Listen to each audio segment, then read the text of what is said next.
right, let's get started here. Hi, everybody. My name is Darren Calhoun. My pronouns are he, him. And normally, when I say that, I say I have the pleasure of being worship leader and digital pastor at Urban Village Church.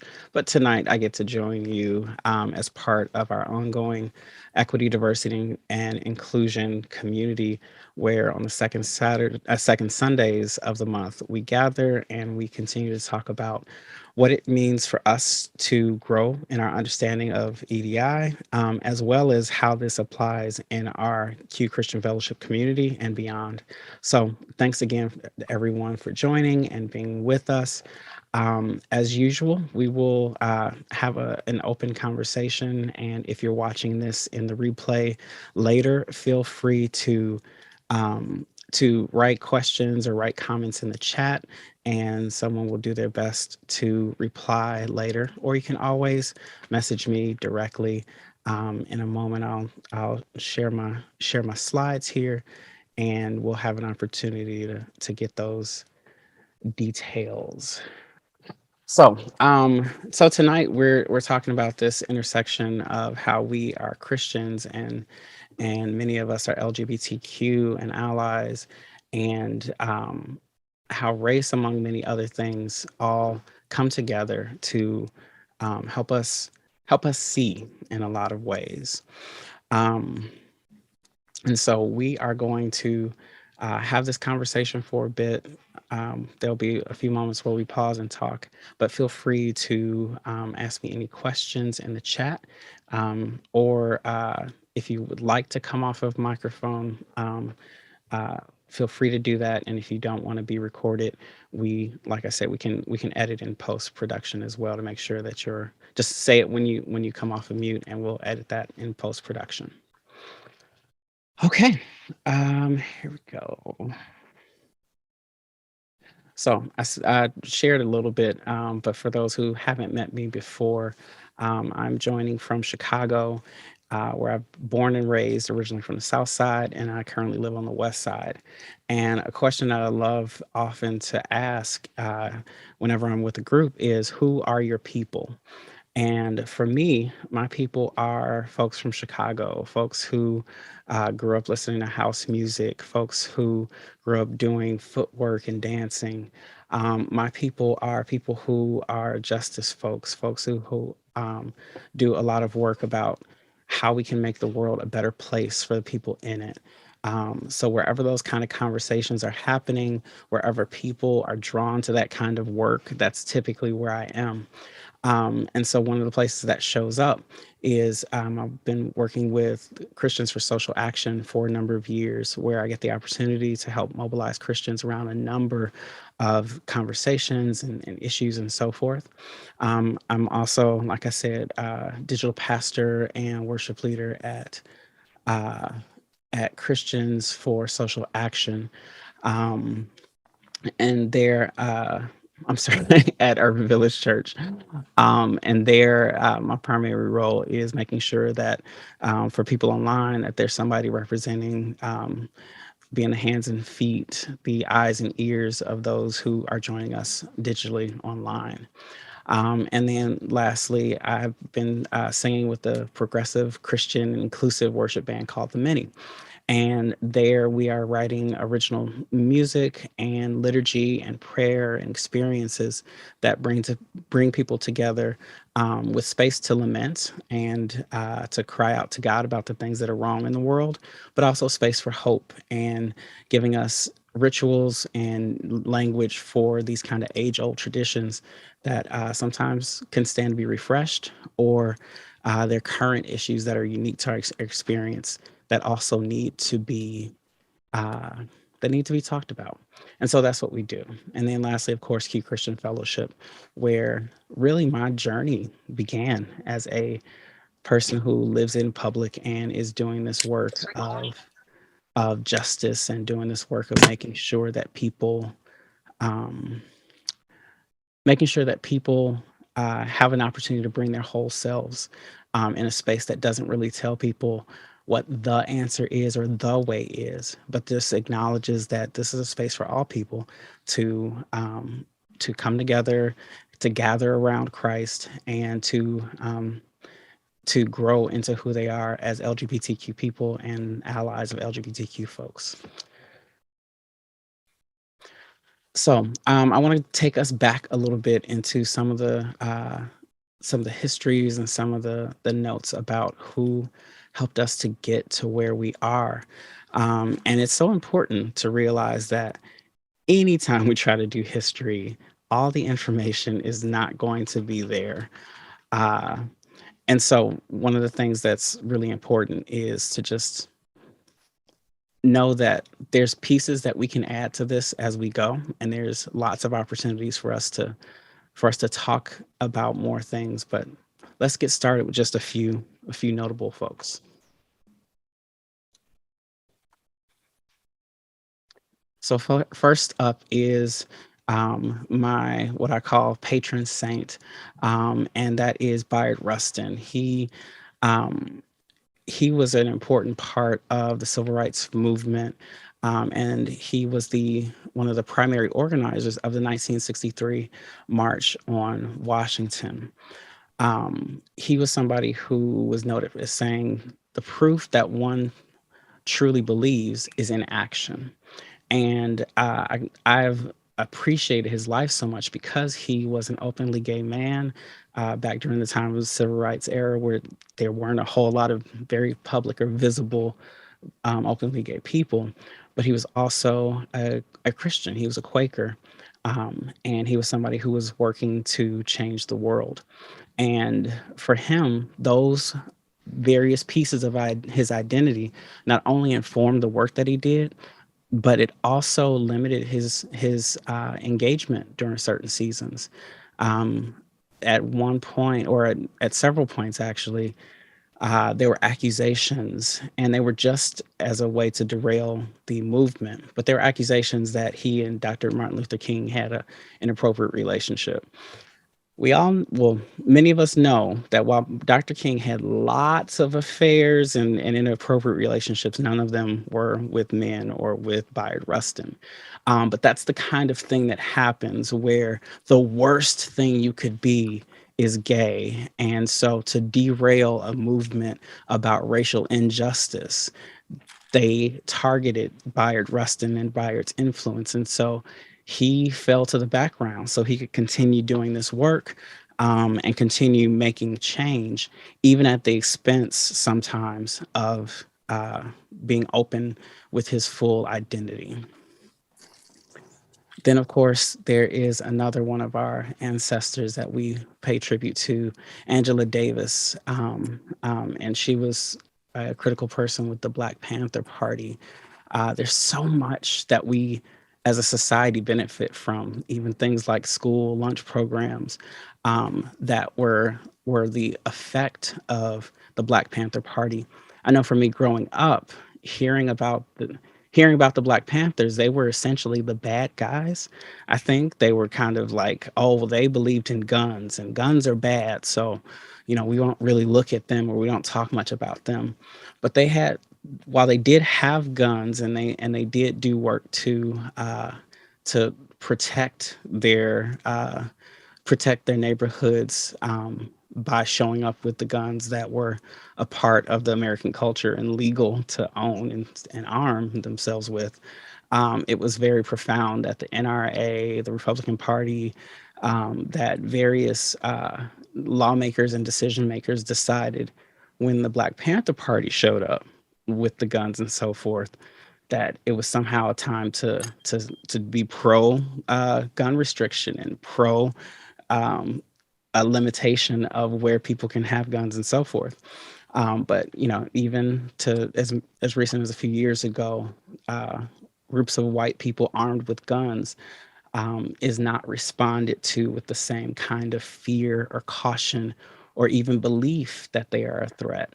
And so I note Angela Davis because of her impact as a woman, her impact as a Black woman, and her impact as a woman who is also queer.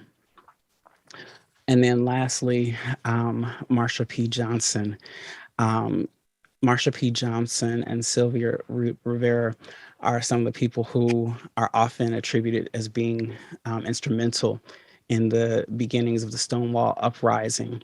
That is the revolt, the reaction that was happening to LGBTQ people who were being oppressed as a matter of normal everyday life. At one point, it was so important not to be. Uh, it was so important not to be in any kind of queer setting that, um, much like how the prohibition was the rise of the mob and or the mafia, and in prohibition we saw speakeasies rise up.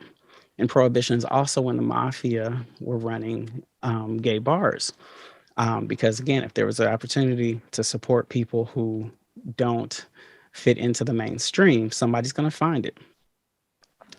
And so one of the things that happened in the Stonewall Uprising is that when the police did one of their kind of usual raids on the Stonewall Inn, a gay bar in New York, this time there was there was more unrest. The world was in the midst of all kinds of change. The civil rights movement had already begun and been doing work. There was war happening, and the anti-war movement was going. And as the police were once again oppressing a group of people just because they could, it's been said, we don't have exact documentation on how all this happened, but it's been said that someone who was being put into a paddy wagon yelled out or cried out, "Aren't isn't anyone going to do something?" And the as the legend goes, it was Marsha and Sylvia who and many others who began to throw whatever they had, rocks, bottles, pennies, at the police, and that escalated into a 3-day uprising. But that in history, we call this the beginning of the gay rights movement. It's the beginning of the modern era of fighting for our rights. And one of the reasons I name Marsha in particular is that as a Black, at the time would have been called a street queen, but as a Black uh, trans or non-binary person, her history and the history of many like her don't get told as a part of the mainstream conversations about where our rights movements start. The people who have been often doing the most work to help us work through all these things, all of that doesn't get shared very often. And I'm naming these various parts of these people because it's important to how we understand what intersectionality is. So, as someone's already noted in the chat, intersectionality is the interlocked way social categorizations apply to an individual or group, creating systems of privilege and disadvantage. And this was created or coined by Kimberly Crenshaw in the late 80s. In her creation of this term, she was a uh, legal professional and helping us to see a form of discrimination in the law that the law at the time with the bases that existed could not see. And so the situation was there were there were a group there was a I'm sorry there was a company where uh, there's an accusation that there's discrimination in this company. There were Black men who were working in the docks, and there were white women who were working in the office.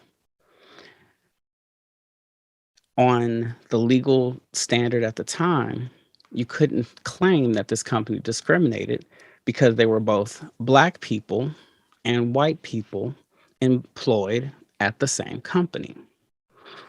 But if we only look at race as an example, singularly, then we say, yes, there are multiple races present at the company. If we only look at um, if we only look at gender singularly, then we can say there are both men and women, because at the time there wasn't as much inclusion of non-binary and trans people. But there's only men and women. There are men and women working at the company. Therefore, there's no gender discrimination. But if you bring race and you intersect that with gender, then you notice that where are the Black women at this company? And in this company, there were no Black women who were able to get jobs as secretaries or in the office, and there were no Black women who were able to get jobs in the docks. And so this lens helped us to see how that you couldn't find the discrimination, or you couldn't describe the discrimination with only one aspect of their identity. There was a unique experience of discrimination or disadvantage that occurred in being both Black and a woman at the same time. And so that's the overview of what this term intersectionality is, how it comes together. So we talked about these hierarchies of people, these social categorizations. And if you've been a part of what we've been doing, Carrie's done a much deeper dive on this, and we can link you to the video in the comments later. But there are various, um, there are plenty of ways that we might look at one's abilities and disadvantages. But here are a few that I've gathered that I'll just name a few of them. We always talked about, we typically center racial conversations on Blackness and whiteness. Those are at opposite ends, if you will. And most of these on this list, the things that are on the left are the things that typically are more privileged. The things on the right are the things that are typically disadvantaged. Where someone as an individual falls might be somewhere in between. All these can be spectrums. But the construct of race rests with whiteness being at the most privileged thing, centered, included, cared for, while Blackness is the thing that is typically disadvantaged, uh, made policy and law against, and that people who are somewhere between Black and white can increase their social standing by moving toward whiteness if they are able to assimilate, blend in, and so forth. Same thing for gender. Things that are masculine are considered valuable attributes, like being in charge or being dominant. Whereas when it's feminine, it's often made into a negative term, being bossy. It's made into things that don't feel good because of the ways that we've historically disregarded or regarded how we feel about women. When we look at class, the upper class is typically seen as doing the right thing over the working class. Right now, we're looking at the ways that billionaires like Jeff Bezos can buy a huge company just on a whim, and have to go through all these legal woes, and working class people are being made fun of in some ways, or being derided and even made jokes about, that they won't pay $8 to use Twitter, when Twitter's been something that's been literally impacting the world for a number of years as a free platform, free to access it. And now that the billionaires introducing ways to capitalize even more on this globally important and significant platform, the people who get disparaged most are the working class people, the people who $8 means something. $8 doesn't mean anything for a billionaire. Could pay that all day long and never stop being a billionaire. So it's one of those things where, again, we look at how these come together. And I'll Before I get too long into this, I'll name another one that we've been looking a lot more of: ability. Being able-bodied is typically centered, more privileged, more taken care of than being disabled, handicapped, differently abled, whatever choices people use to describe themselves. And this is one that been paying more attention to on my own journey in the last 2 years. I sought out and got a diagnosis as having ADHD. I've always had learning differences and challenges in school, but I've also been a pretty accomplished guy and pretty resourceful. My mom's an educator, and without realizing, we've been coming up with accommodations my entire life. And so, one of the things that I note about this in disability and ability is many of the accommodations that we make, many of the things that we do um, to try to help those with disabilities are things that are or um, centered on or prioritize the needs of able-bodied people. And so, an example would be uh, if someone's deaf, they can use um, sign language and many other means to communicate. But rather than making sign language more commonly a language that people learn, making it more accessible, making sure that the same way that we produce materials in Spanish and in English and in other languages in parallel, making sure that for people who are deaf and hearing impaired that they have access as well. That becomes, oh well, we can just make sure that someone can bring them in later, or you'll get the resource later, you'll find out later. And I certainly am guilty of it. I don't always have my stuff together, but it's another way that we have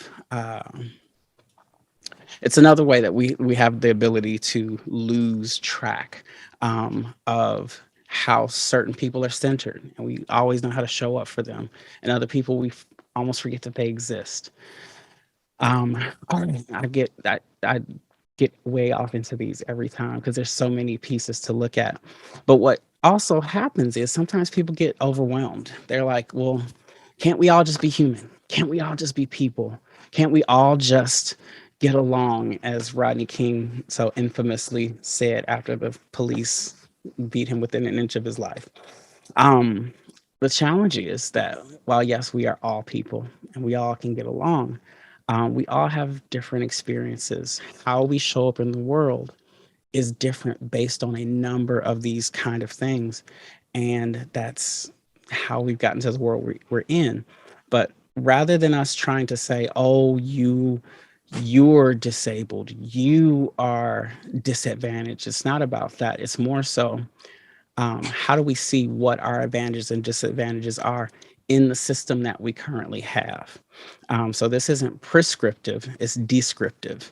This is a way for us to see, intersectionality is a way for us to see where we are in this bigger matrix of, and that's not a pun, but in this bigger matrix of advantage and disadvantages. So one of the things that I often like to cite is my own local context. And like I said, I live in Chicago, and I've talked often about how Boys Town, well, formerly known as Boys Town, it's now, I forgot the name they came up with, but in an effort to not be so gendered, they renamed it something other than Boys Town, but it's not a very memorable name, obviously. But Boys Town was one of the first, and I'll just keep referring to it as Boys Town for now. But Boys Town was one of the first officially designated LGBTQ neighborhoods in the United States. And by official, I don't mean oldest. I don't mean the first one everybody knew that was the neighborhood, but rather one that the city and on official maps was said this is the district that is the LGBTQ district. And so it was one of the first in that regard. And many people who know of Boys Town go, "Oh yeah, that I mean it's gay people. Everyone should be welcome." Well, you'd be hard pressed to find a lesbian bar, much less a lesbian night in Boys Town. You'd also be hard pressed to find places where many people of color are gathered. While you might hear the voices and the music of people of color in many of the bars that are doing pop and hip hop and so forth, you won't see the people who look like those artists actually in the bars. And that's again, a combination of a lot of things. Everything from right now, there's only 2 bars in Boys Town that do play a mix of music that would be attractive to people of color. Um, and one of those bars, Progress Bar, was kind of infamously in the news a few years ago when someone leaked a message from the management of the bar to the DJs, and it was basically don't play the wrong kind of hip hop, don't play rap, don't play things that bring the wrong crowd, and that the wrong crowd likes to hear. And so the examples that were given and so forth made it very clear that they didn't want brown skin people of color. They wanted the lighter shades. They wanted people who were less identified as a POC. Um, and then more recently, not in Boys Town, but again in Chicago, there's a bar called Touche. And uh, if I use our lens to narrate what happened, so without the lens, a comedian tells jokes um, about being trans using puppets. And I literally heard this on the news this way. Community members were upset because of the racial insensitivity. So to add some more layers to this, the comedian is a cis man, and I don't know his sexual orientation, but the comedian's a cis man, and the jokes are being told and performed via a puppet that is a black woman. The jokes go on into not only make it very clear that this puppet is a trans black woman, but there are jokes made about her genitalia. People reacted very negatively, and the bar did not do very much. They're still in progress, or in process, I should say, to figure out how to respond. But what's often interesting for me to listen to is how when in media it's not reported the nuances of that this is a cis white man doing jokes of performing the voice and giving life to this black trans character, it starts to make a little bit more sense then why this is an important thing or why this isn't okay. But again, if you've been in a society where as a man who is cis and as a white person where you only have to think about race or gender identity when someone brings it up as an issue, it makes sense that you might be unaware of why it's a problem, but it's still not okay. And sometimes what people do will say, well, I'm gay, so I can't be discriminatory because I get discriminated against. And I was like, well, no, actually, if we look at the impact of gay men, cis gay men in Boys Town, it's that people of color are getting discriminated against. Women are getting discriminated against. Can't even get into the nuances of how trans people and gender expansive people almost are only showing up in entertainment, things like drag, things that are performative. And so we have all of these ways that the ways we show up in the world are nuanced and important, and how if we don't hold an awareness of what's going on, then we'll miss the impact of what we're doing. One of the things uh, that's so critical in this is for us to see how we fit into these things. Um, when we look at things like our, when we look at things like statistics, if we only looked at African Americans, yes, there'd be poverty, but we wouldn't see the specific intersection of being Black and lesbian, and how of all the different same-sex couples that they have the highest rates of poverty. Because if you looked at same-sex white gay couples, then they have the highest rates of affluence. Um, and when you apply these lenses to look at the impact in the world, you'll find things like how marriage equality, for example, was funded and prompted by the donations, the philanthropy, the voices of cis white gay men who had investments and property and so forth that they wanted to protect. And the most rigorous way to protect it was marriage equality. They did that at the expense of people who, for example, are homeless, people who, for example, still to this day are at risk for being fired simply for being trans, people who to this day still don't have housing security in many states because they are LGBTQ. Of all the things that could be prioritized, the money went to the thing that benefited the most privileged. Because while, yes, I certainly appreciate my right to get married, the challenge comes in that we have kind of skipped over some basic human essential needs of much more of the community, because we haven't looked at all the connections very well. The National Transgender Discrimination Survey found that transgender people of color had an unemployment rate of 4 times the national average. And I haven't checked these numbers were from 2016. So I have to check and see what the current numbers are right now.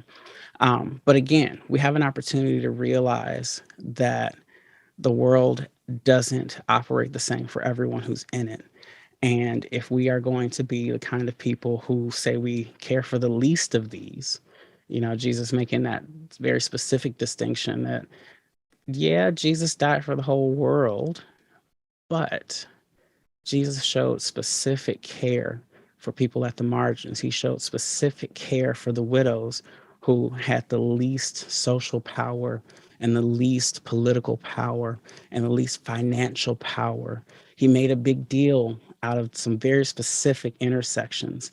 And while I'm not saying Jesus was an intersectionality advocate, I am saying that Jesus lived in a way that showed that I think it showed that he paid attention to where people are in this larger spectrum.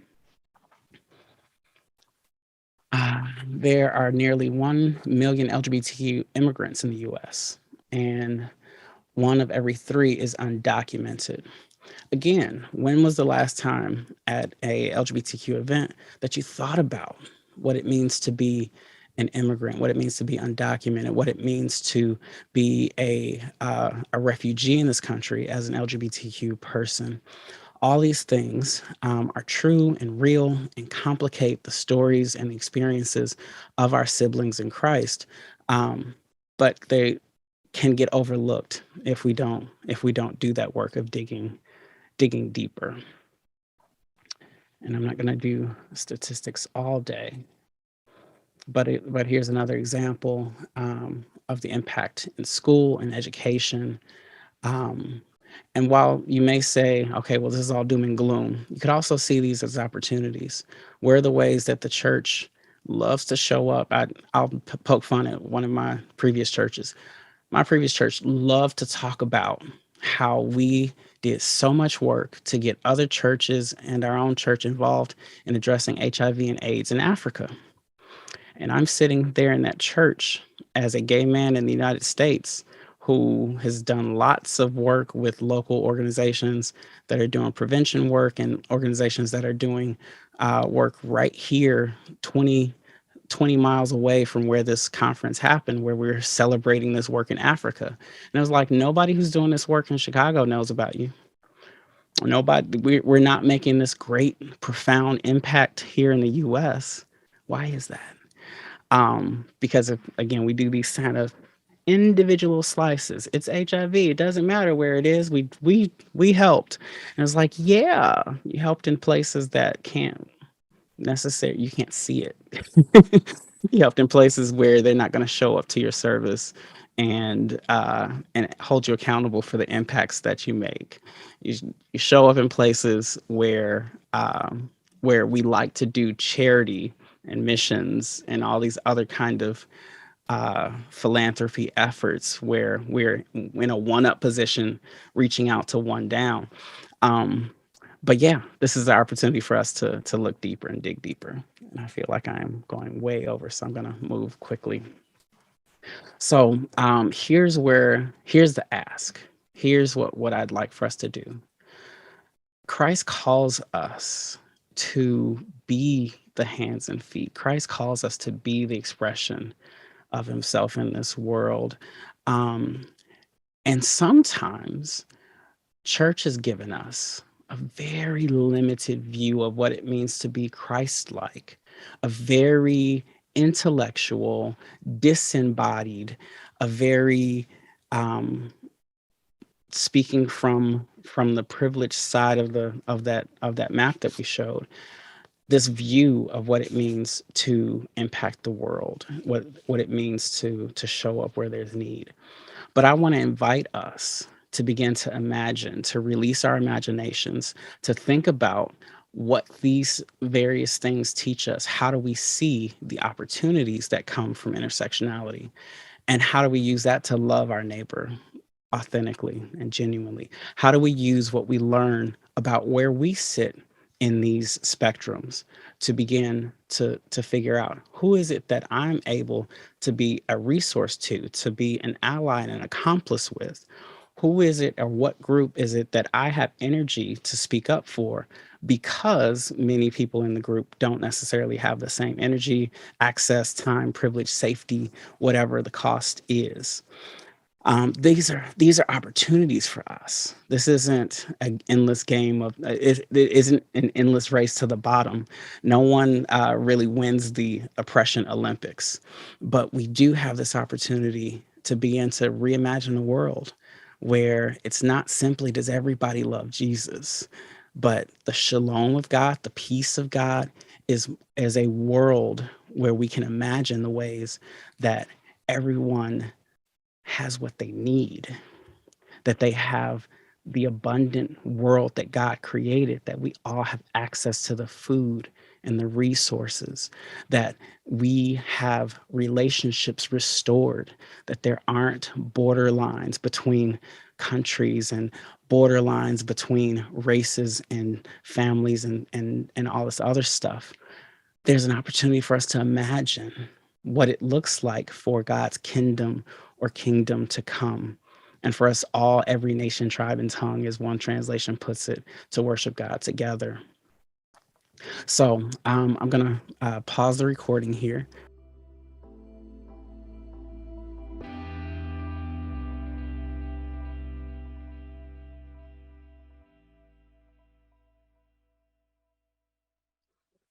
All right.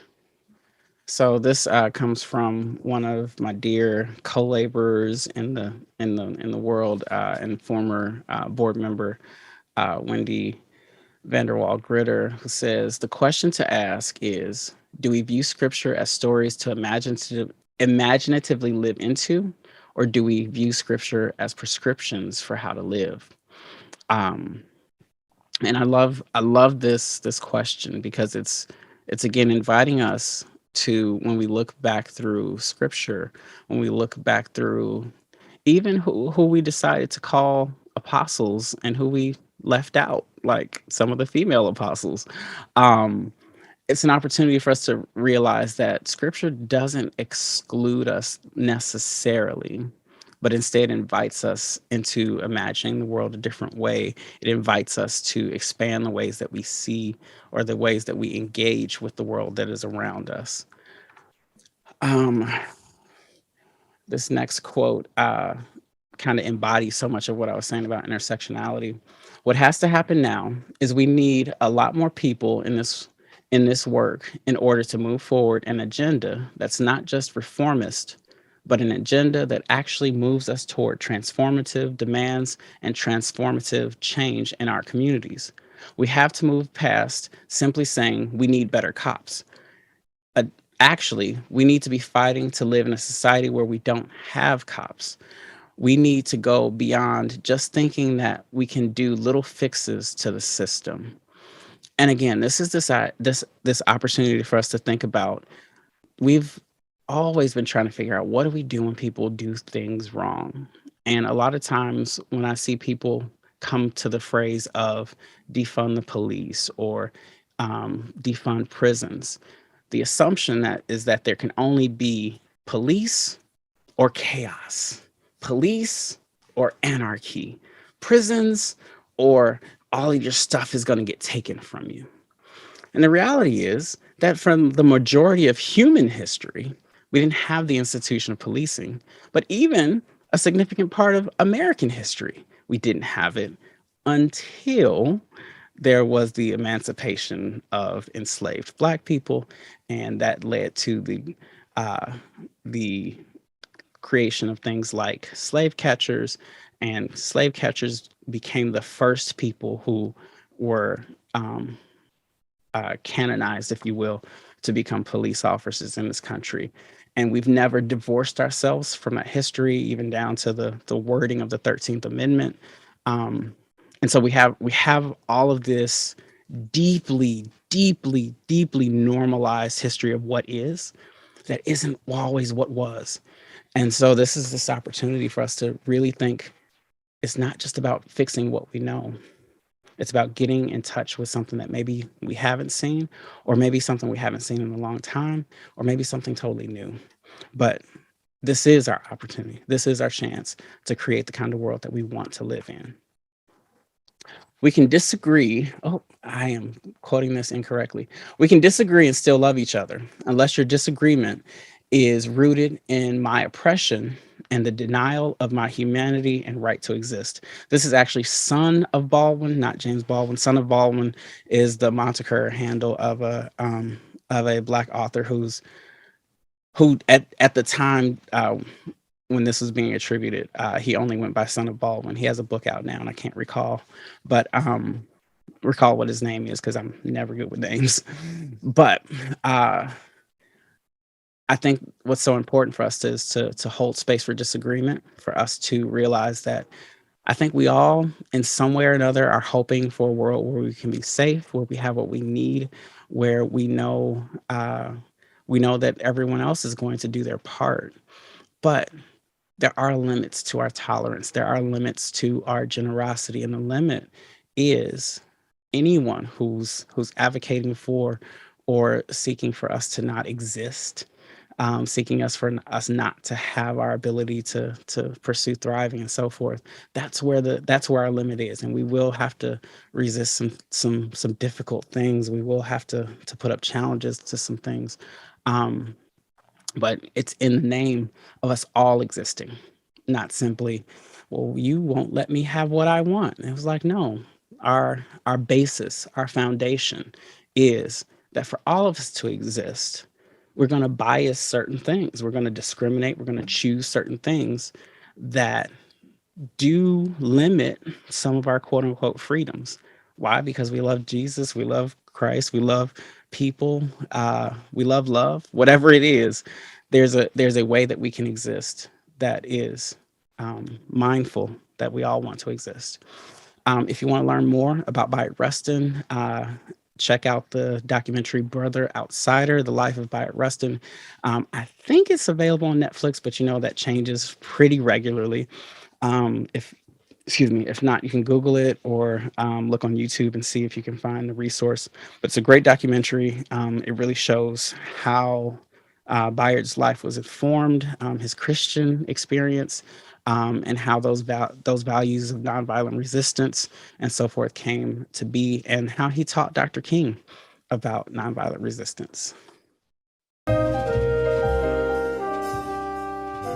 We need in every community a group of angelic troublemakers. Our power is in our ability to make things unworkable. The only weapon we have is our bodies, and we need to tuck them in places so wheels don't turn.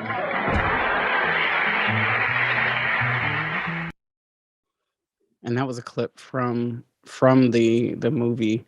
And one of those things that again stands out to me when he said we need to tuck our bodies in places so that the wheels don't turn.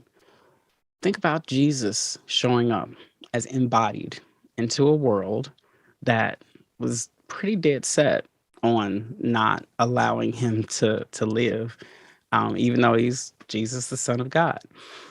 He was willing to put his body in the way of the world so that it couldn't keep going the way it was going, so that people like you and I would be gathered around this idea that God loves all of us, even as we are LGBTQ plus folks, and the diversity of thoughts we have about how to live that out, that Jesus created this opportunity for us to live in a different way. That it's the example of people like Jesus and Byron Rustin that I came out, that I've been an advocate and so forth. So to think about where are you placing your body? Where's the place that you're called to show up and to stop the wheels of injustice and oppression from turning?